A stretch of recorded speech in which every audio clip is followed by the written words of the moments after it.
Bismillahirrahmanirrahim. Dans ce chapitre, nous allons étudier un nouveau type de réaction. Sont les réactions d'estérification et d'hydrolyse.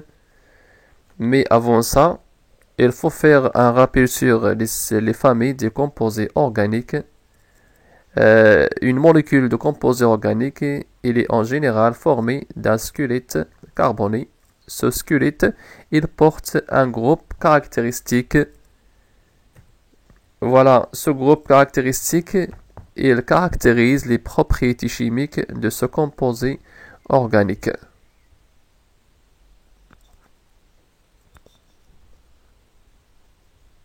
La première famille, c'est la famille des alcools.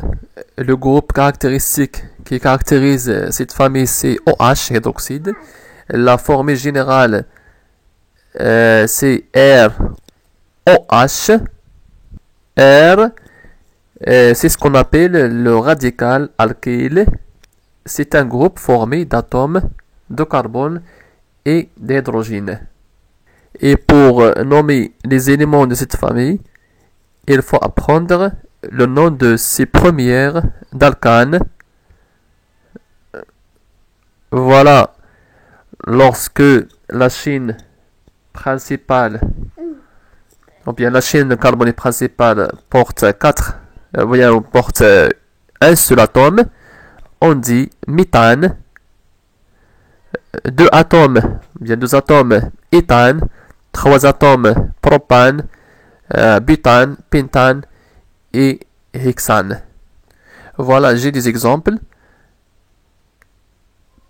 Premier exemple, CH3, CH2, OH. Donc, observez la chaîne principale carbone, c'est CH3, CH2. Donc, il y a deux atomes de carbone. Donc, c'est éthane. Et le nom d'alcool va commencer par éthane. Parce que il y a deux atomes. Et il va terminer par ol. Donc, j'obtiens éthanol. Deuxième exemple. CH3, CH, CH2, OH, CH3. Donc, dans la chaîne principale carbonée CH3, CH, CH2, donc il y a trois atomes, donc c'est de propane. Et ici, vous avez un groupe d'alkyl, CH3, donc c'est le méthyle. Et j'ai numéroté les atomes de carbone dans la chaîne principale de façon à ce qu'on donne au carbone fonctionnel le numéro le plus bas. Alors j'obtiens 2-méthylpropanol. 2 parce que le numéro de carbone qui porte le méthyle, c'est le numéro 2. Donc 2-méthyle. Propane, parce qu'il y a trois atomes de carbone dans la chaîne principale carbonée.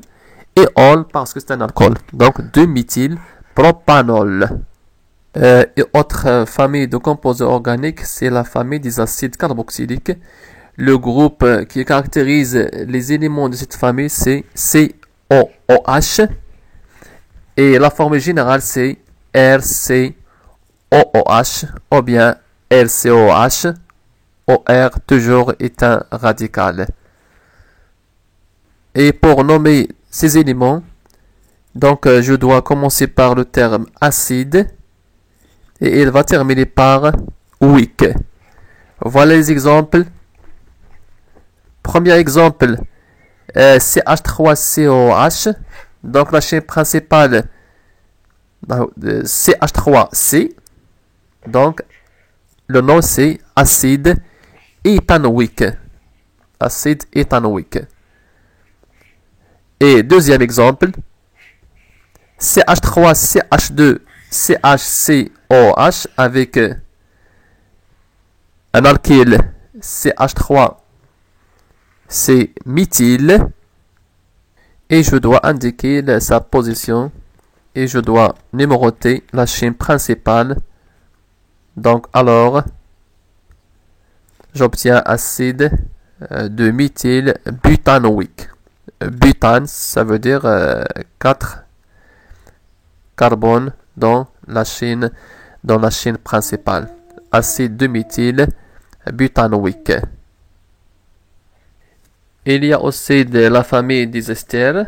Donc les esters, ils ont une bonne odeur et on les trouve dans les fruits mûrs, par exemple dans l'ananas, dans les bananes. Voilà, leur groupe caractéristique, c'est R1COOR'. Donc il y a deux radicaux, R1 et R2. Voilà comment donner un nom à un ester.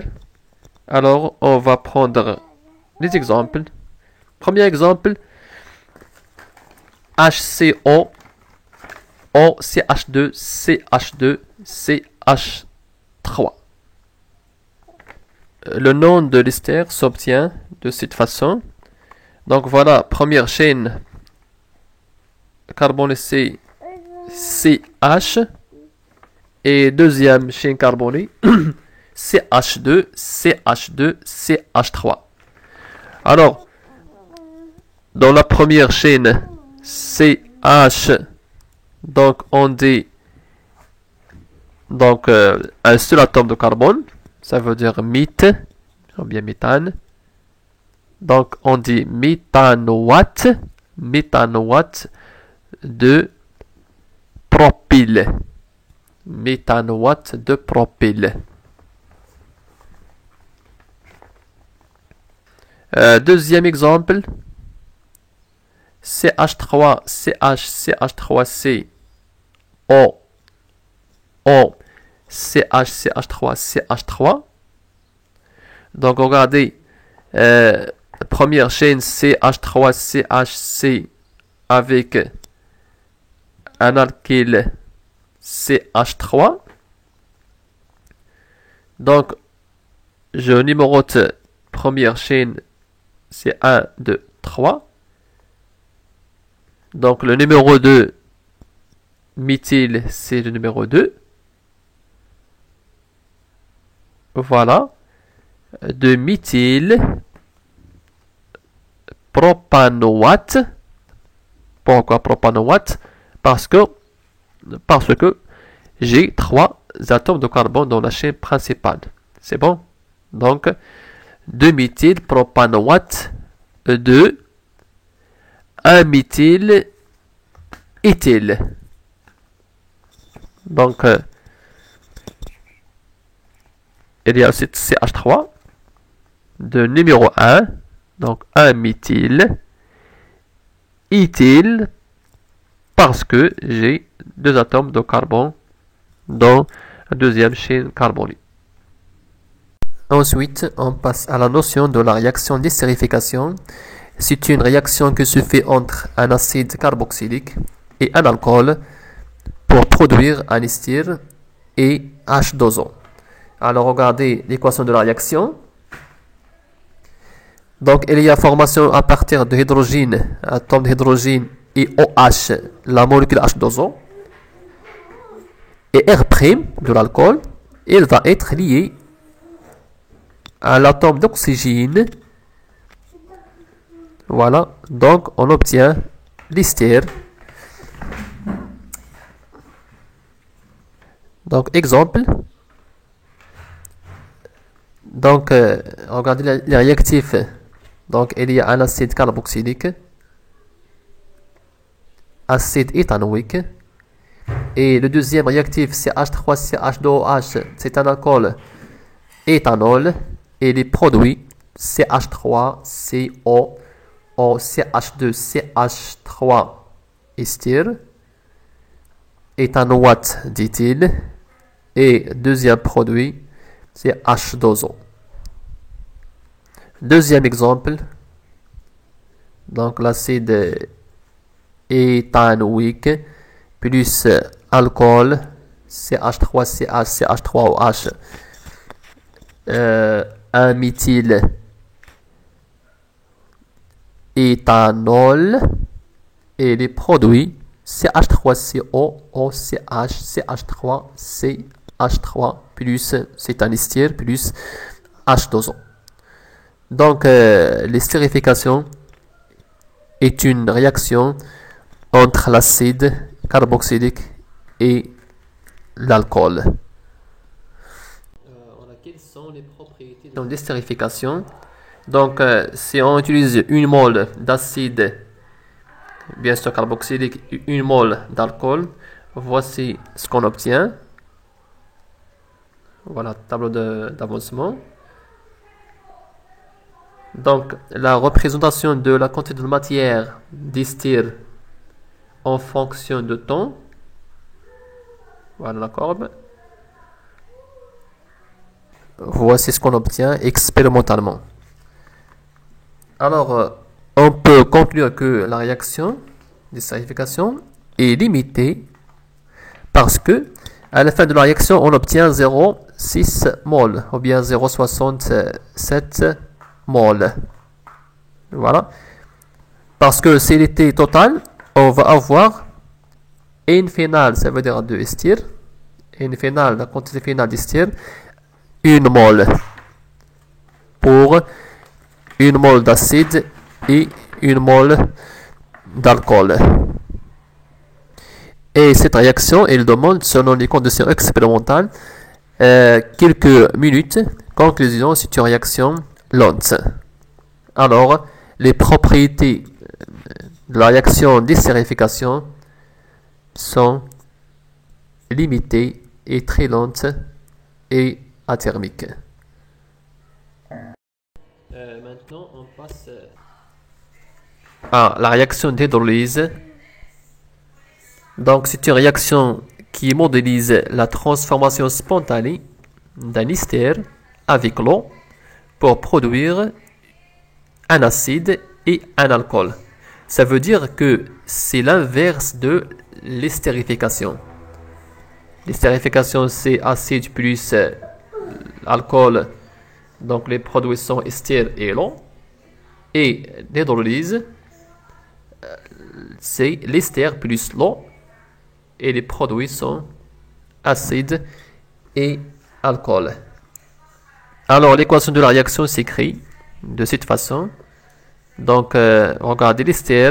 Donc, les réactifs sont ester et H2O et les produits sont acide carboxylique et alcool. Observez ici que l'oxygène de l'ester, il va être lié avec l'hydrogène de H2O pour former l'acide carboxylique et il reste R'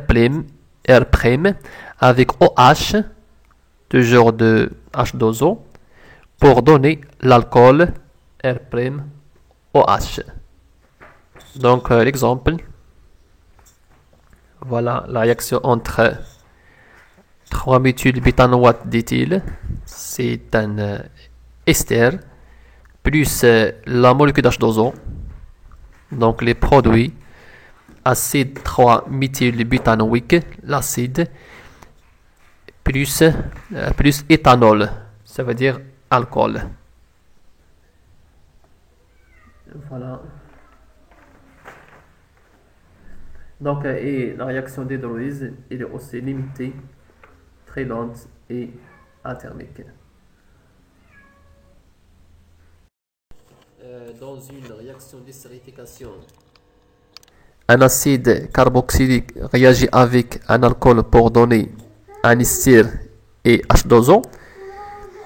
Dans une réaction d'hydrolyse, un ester réagit avec H2O pour donner un acide carboxylique et un alcool. Ça veut dire que ces deux réactions, elles sont inverses l'une de l'autre. Et nous avons vu que les deux réactions sont limitées. Ça veut dire que à la fin de la réaction, on obtient ce qu'on appelle un équilibre chimique. Voilà pour l'estérification. Voilà la constante d'équilibre. Et pour l'hydrolyse, K'. Et observez ici que nous avons tenu compte de la concentration de H2O. Parce que c'est une espèce comme les autres. Ce n'est pas un solvant ici. Dans les équations d'estérification et d'hydrolyse. Voilà, et le rendement d'une transformation chimique, par exemple le rendement d'une transformation d'estérification, est égal au rapport de la quantité de matière d'ester expérimentale par la quantité max, la quantité finale max. Et bien sûr, ce rendement dépend de la classe de l'alcool. Et bien sûr, N finale de ester, c'est la quantité finale expérimentale. Et N max, c'est la quantité théorique. À partir du tableau d'avancement, on peut déterminer N max. Nous avons vu que les réactions d'estérification et d'hydrolyse sont des réactions lentes, mais on peut contrôler leur vitesse de la réaction. Ça veut dire on peut augmenter la vitesse de la réaction. Alors, pour augmenter la vitesse de la réaction, soit par d'élever la température, ou bien d'utiliser d'un catalyseur, parce que la température et le catalyseur sont des facteurs cinétiques. Les ions H+ sont des catalyseurs pour l'estérification et aussi pour l'hydrolyse. Alors, observez le graphe. L'augmentation de la température permet d'atteindre l'état d'équilibre plus rapidement. Voilà. Et on atteint encore plus rapidement l'état d'équilibre si on ajoute un catalyseur.